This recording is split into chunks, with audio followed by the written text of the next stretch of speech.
अ, आज हम आपको बताएंगे जो मैक्सिमम एग्जाम में पूछते हैं बौद्ध संहिताएं कब कब हुई थी। जैसे आज बताएंगे प्रथम बौद्ध संहिता कब हुई थी। प्रथम बौद्ध संहिता 483 ईसा पूर्व में, फिर राजगीर में हुई थी। राजगीर स्थान राजगीर था और किसके शासनकाल में हुई थी? ये अजातशत्रु के शासनकाल में हुई थी और इसके अध्यक्ष महाकश्यप थे। द्वितीय बौद्ध संहिता 383 ईसा पूर्व में हुई थी और वैशाली में हुई थी। इसके अध्यक्ष सबाकामी थे और शासक का नाम था कालाशोक के शासनकाल में हुई थी।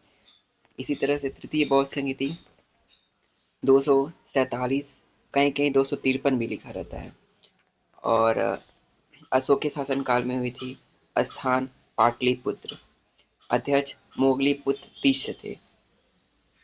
तृतीय बौद्ध संहिता के अध्यक्ष कौन थे? मोगलीपुत्र तिष्य थे। चतुर्थ बौद्ध संहिता कुंडलवन कश्मीर में हुई थी। ये प्रथम शताब्दी में हुई थी। इसके अध्यक्ष वसुमित्र थे, उपाध्यक्ष अश्वघोष थे और शासक कनिष्क। ये चतुर्थ बौद्ध संहिता कनिष्क के शासनकाल में हुई थी। आगे बढ़ते हुए देखते हैं, जैसे पूछते हैं 16 संस्कार कौन कौन से हैं।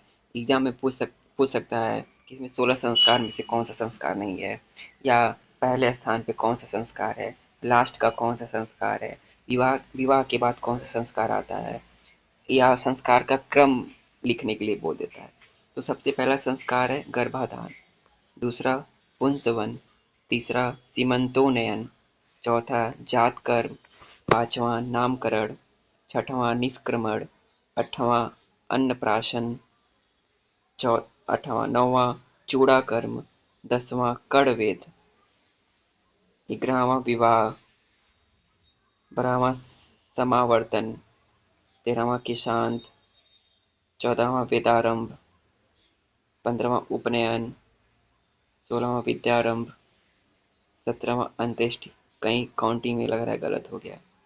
गर्भाधान 1, पुंसवन 2, सीमंतोन्नयन 3, जातकर्म 4, नामकरण 5, निष्क्रमण 6, अन्नप्राशन 7, चूड़ाकर्म 8, कड़वेद 9, विवाह 10, समावर्तन 11, केशांत 12, वेदारंभ 13, उपनयन 14, विद्यारंभ 15, अंत्येष्टि 16।